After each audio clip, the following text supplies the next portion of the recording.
Thank you.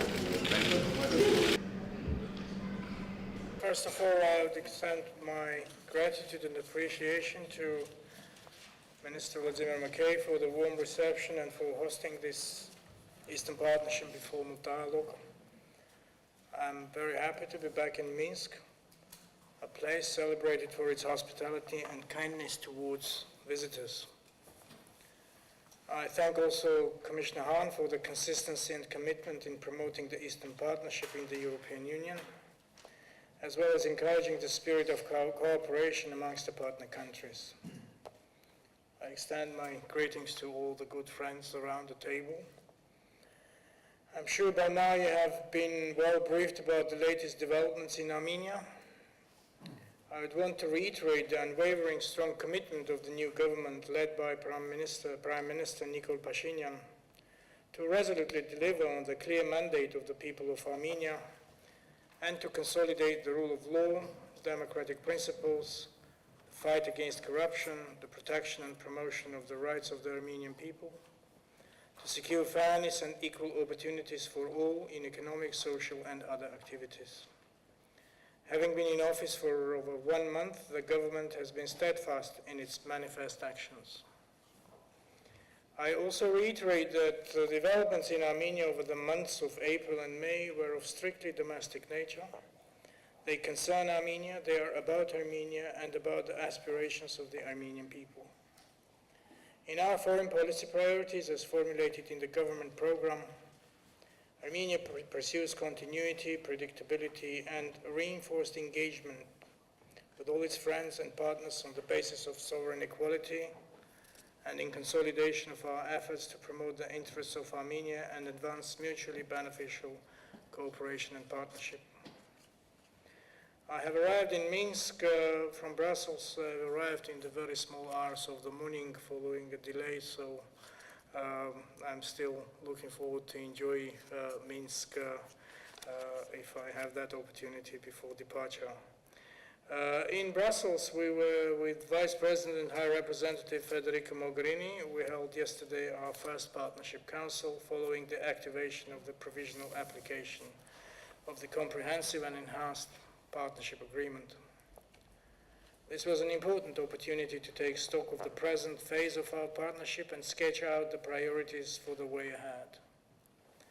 Provisional application of the agreement was made possible following the ratification of the SEPA by the Armenian Parliament on 1st April.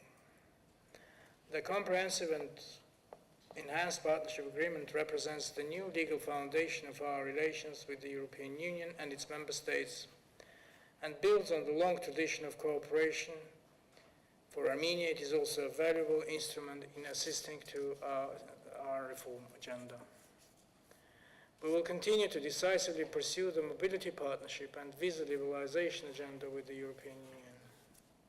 Amongst other things, the political significance of this agenda is in promoting people-to-people contacts, as human interactions represent a fundamental source of advancing mutual respect and understanding in interstate relations.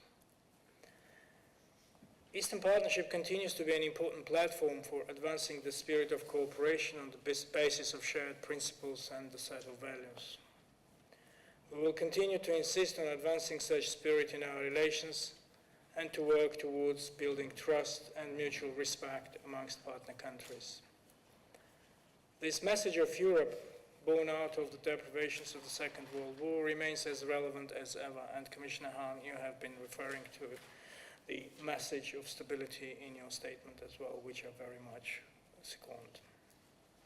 The turbulence of the present international and European agenda should compel us to reinforce such message and action. Sustainable peace remains a challenge to our region. Armenia is committed to the exclusively peaceful settlement of the Nagorno-Karabakh conflict within the internationally agreed format of the OSCE Minsk Group co-chairmanship. The security and status of Nagorno-Karabakh are the overarching priorities of Armenia. The environment conducive to peace is crucial for enhancing the effectiveness of the negotiation process and should be given prominence. Escalation along the line of contact between Nagorno-Karabakh and Azerbaijan and along the border between Armenia and Azerbaijan warmongering and hate rhetoric, denial of genuine people-to-people contact should be firmly rejected. Both EU member states and Eastern partner countries should resolutely withhold all activities contributing to the arms race in the region and tolerating actions which undermine the peace process or challenge the agreed format of negotiations.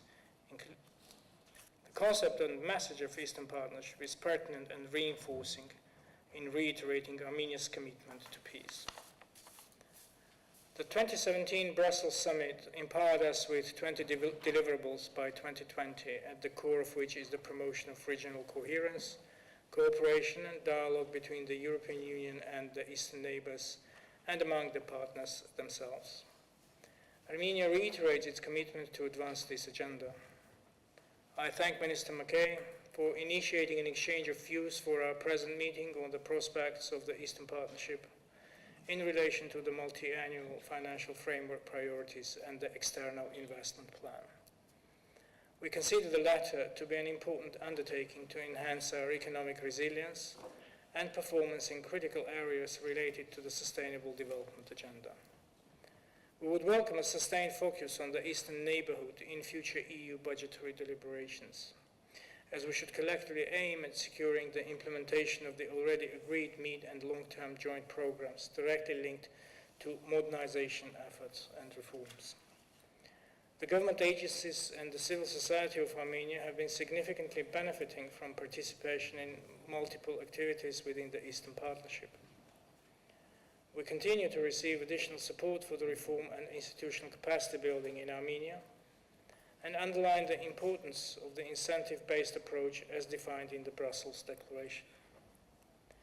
I'd also want to underline the importance of sustained engagement of our civil society organizations in promoting the Eastern Partnership agenda.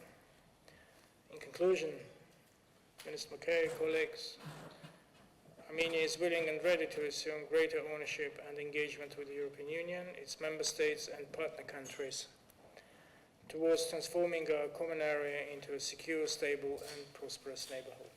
Thank you.